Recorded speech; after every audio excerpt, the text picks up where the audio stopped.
사랑하는 성도 여러분, 오늘 우리는 잠시 세상의 소음에서 벗어나 하나님의 말씀이 주는 깊은 평안과 지혜 속으로 함께 들어가기를 소망합니다.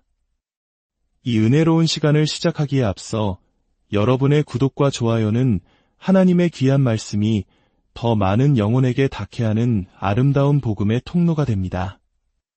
이 선한 사역에 동참하시는 모든 분들의 삶에 주님의 놀라운 축복이 함께 하시기를 기도합니다. 오늘 우리가 함께 묵상할 주제는 교회의 종이 가져야 할 가장 근본적인 마음가짐에 관한 것입니다. 특히 사도 바울의 삶과 서신을 통해 드러나는 그리스도의 애정에 대해 깊이 나누고자 합니다. 많은 사역자들이 강단에 오르기 전 마치 집을 나갔다 돌아온 탕자처럼 첫마디를 어떻게 시작할지 마음속으로 되뇌곤 합니다. 오늘 저 역시 빌립보서의 말씀을 통해 여러분과 함께 나눌 세 가지 핵심 주제, 그리스도의 애정, 그리스도의 마음, 그리고 그리스도를 아는 지식에 대해 이야기하려 합니다. 이 세 가지 주제는 모두 빌립보서의 짧은 구절들에서 길어올린 영적인 보화입니다. 먼저 빌립보서 1장 1절부터 11절까지의 말씀을 함께 읽겠습니다. 그리스도 예수의 종 바울과 디모데는 그리스도 예수 안에서 빌립보에 사는 모든 성도와 또한 감독들과 집사들에게 편지하노니 하나님 우리 아버지와 주 예수 그리스도로부터 은혜와 평강이 너희에게 있을지어다. 내가 너희를 생각할 때마다 나의 하나님께 감사하며 간구할 때마다 너희 무리를 위하여 기쁨으로 항상 간구함은 너희가 첫날부터 이제까지 복음을 위한 일에 참여하고 있기 때문이라. 너희 안에서 착한 일을 시작하신 이가 그리스도 예수의 날까지 이루실 줄을 우리는 확신하노라. 내가 너희 무리를 위하여 이와 같이 생각하는 것이 마땅하니 이는 너희가 내 마음에 있으며 나의 매임과 복음을 변명함과 확정함에 너희가 다 나와 함께 은혜에 참여한 자가 됨이라. 내가 예수 그리스도의 심장으로 너희 무리를 얼마나 사모하는지 하나님이 내 증인이시니라. 내가 기도하노라. 너희 사랑을 지식과 모든 총명으로 점점 더 풍성하게 하사 너희로 지극히 선한 것을 분별하며 또 진실하여 허물 없이 그리스도의 날까지 이르고 예수 그리스도로 말미암아 위에 열매가 가득하여 하나님의 영광과 찬송이 되기를 원하노라. 오늘 나눌 말씀의 핵심 주제는 사도 바울이 고린도후서 4장 5절에서 선포한 사도적 외침에 있습니다. 우리는 우리를 전파하는 것이 아니라 오직 그리스도 예수의 주되신 것과 또 예수를 위하여 우리가 너희의 종된 것을 전파함이라. 우리가 교회를 섬긴다는 것은 내면적으로나 외면적으로나 하나님의 백성들 앞에서 무릎을 꿇는 자세 없이는 진정으로 시작될 수 없습니다.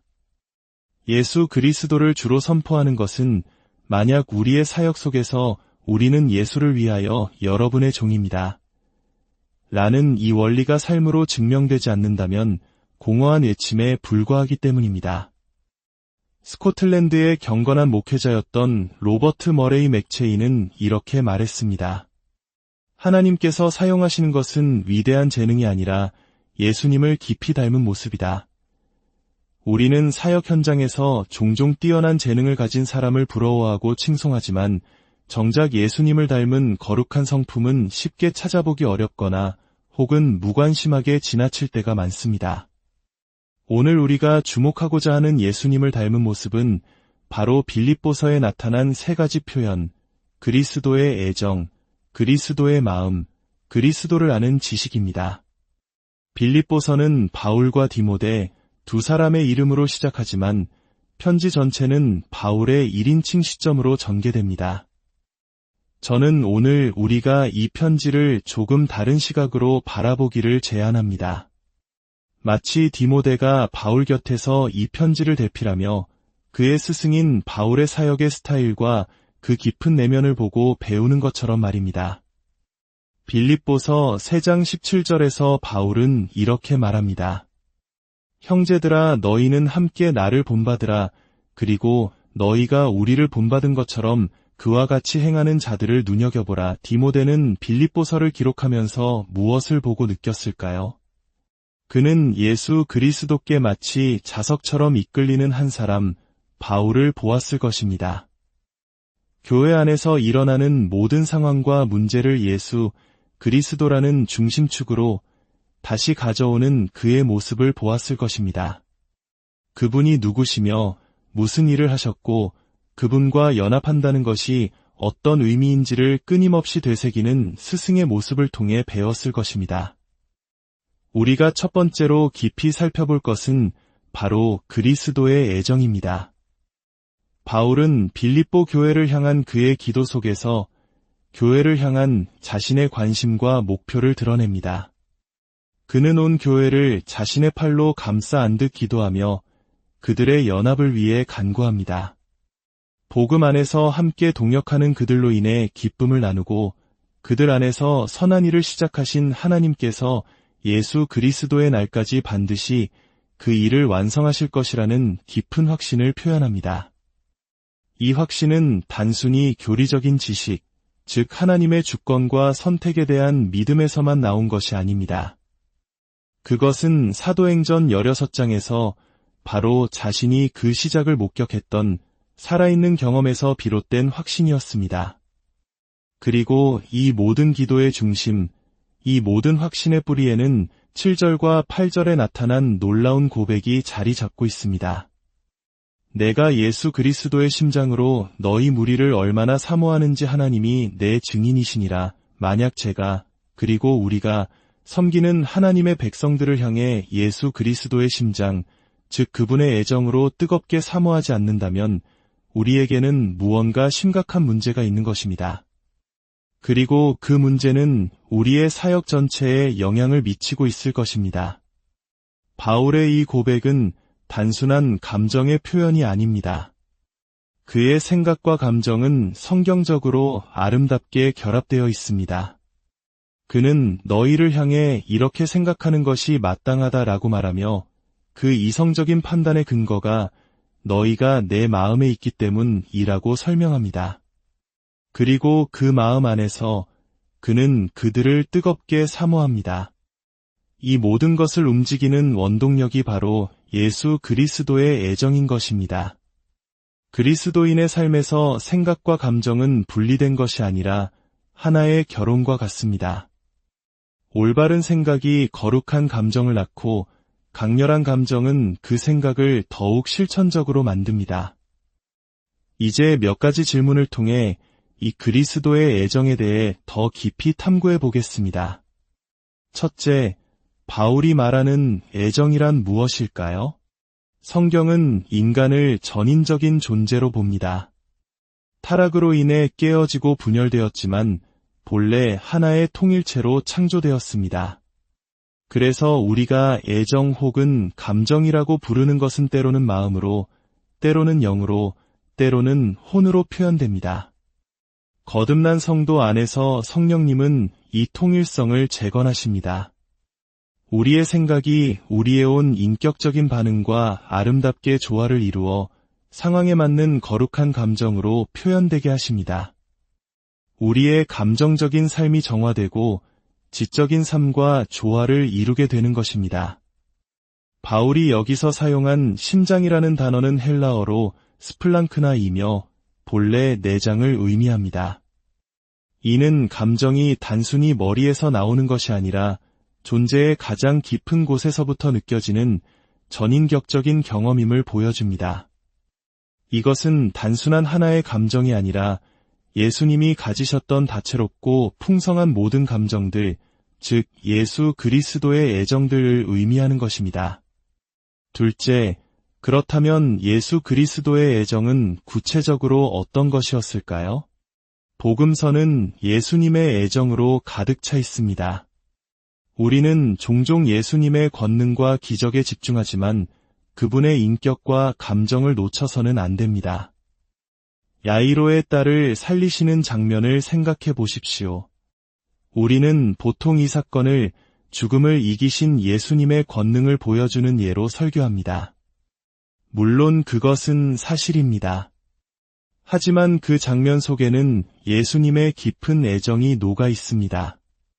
슬퍼하는 이들을 향한 그분의 긍휼, 사람들의 비웃음에 대한 그분의 유로운 분노, 작은 소녀를 향한 그분의 섬세한 감수성, 그리고 기적을 행하신 후에도 자랑하지 않으시는 겸손한 성품이 고스란히 드러납니다.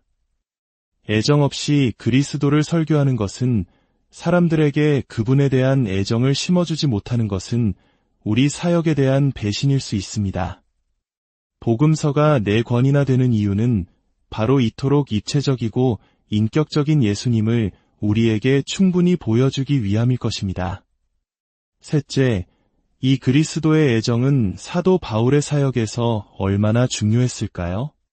바울은 이 애정에 대해 하나님의 이름을 걸고 맹세까지 합니다. 하나님이 내 증인이시니라. 그의 서신 곳곳에는 성도들을 향한 애정이 묻어나옵니다. 그는 고린도 교인들에게 나는 여러분에게 내 마음을 활짝 열었습니다 라고 외치며 데살로니가 교인들에게는 마치 유모가 자기 자녀를 기름과 같이 온유하게 대했다고 고백합니다. 하나님의 백성을 향한 애정은 그의 사역의 핵심이었으며 그의 기도와 설교를 이끄는 원동력이었습니다. 넷째, 왜 그리스도의 애정은 우리의 사역에 그토록 중요할까요? 첫째로, 우리가 강해하는 성경 말씀 자체가 애정으로 가득 차 있기 때문입니다.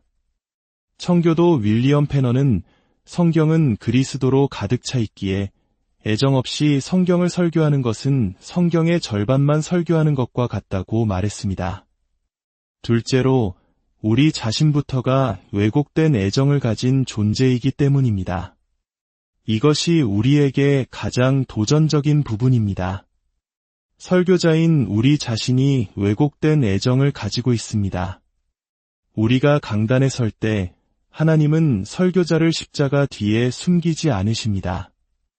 오히려 우리의 인격은 설교할 때 가장 분명하게 드러납니다. 우리의 생각은 더 빨라지고 감정은 더 풍부해지며 에너지는 더 커집니다. 그런데 만약 바로 그 순간이 우리의 왜곡된 감정이 가장 극적으로 표현되는 순간이라면 어떻게 되겠습니까? 저는 때로 다른 사람의 설교를 들으며 하나님, 제발 제 모습이 저렇지 않다고 말해주세요라고 기도할 때가 있습니다. 그것은 성경 해석의 문제가 아닙니다. 거의 대부분 애정의 문제입니다. 하나님의 말씀이 전해지는 그 통로인 설교자의 왜곡된 애정으로 인해 말씀 자체가 왜곡되어 전달되는 것입니다. 우리는 직설법과 명령법을 구분해서 설교하는 것이 중요하다고 배웁니다. 하지만 애정 없는 설교자는 복음의 은혜로운 직설법을 선포하면서도 마치 차가운 명령법처럼 들리게 할 수 있습니다. 성도들을 들어 올리는 말씀이 아니라 그들을 짓누르는 말씀이 되는 것입니다. 오랜 시간 동안 이런 설교를 듣는 성도들은 자신도 모르게 예수님이 바로 그 설교자처럼 차갑고 비판적인 분이라고 생각하게 될 수 있습니다. 이것은 참으로 두려운 일입니다. 사람들의 마음을 불타오르게 하는 것은 단순한 지식이 아니라 그리스도의 애정이 담긴 살아있는 말씀이기 때문입니다. 마지막으로, 그렇다면 우리는 어떻게 이 그리스도의 애정 안에서 성장할 수 있을까요? 마르틴 루터는 신학자를 만드는 3가지 요소를 기도, 묵상, 실현이라고 말했습니다. 신학교에서 많은 지식을 얻을 수 있지만 그리스도의 애정은 그곳에서 얻을 수 없습니다. 이것은 복음서를 읽고 또 읽고 또 읽으며 복음서를 설교하고 묵상하고 복음서 안에서 살아계신 그리스도를 인격적으로 만나기 위해 기도할 때 얻어지는 것입니다. 그리고 삶의 실현 속에서 성령께서 토기장이의 손길로 우리의 모난 감정들을 깎아내시고 주님의 형상을 담도록 빚어가실 때 우리의 애정은 비로소 성숙해집니다. 서구 교회사 전체가 한 사람의 애정에 의해 얼마나 큰 영향을 받았는지 아십니까?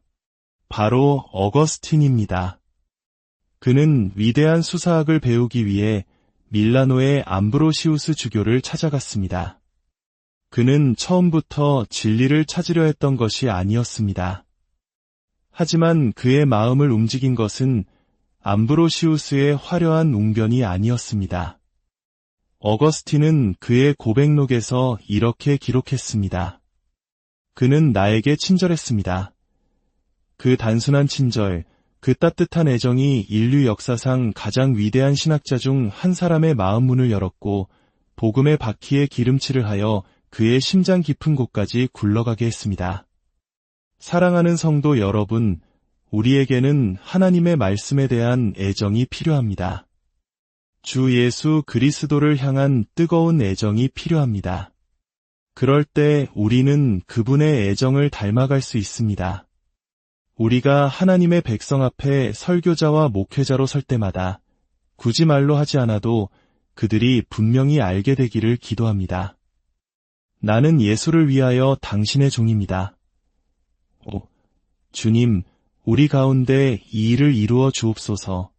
우리 모두 안에 예수 그리스도의 애정이 조금이라도 묻어나게 하옵소서.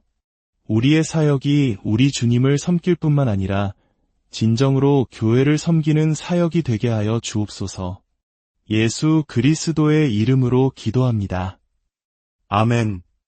이번 한 주간 여러분의 삶과 가정 위에 예수 그리스도의 깊고 따뜻한 애정이 강물처럼 흘러넘치기를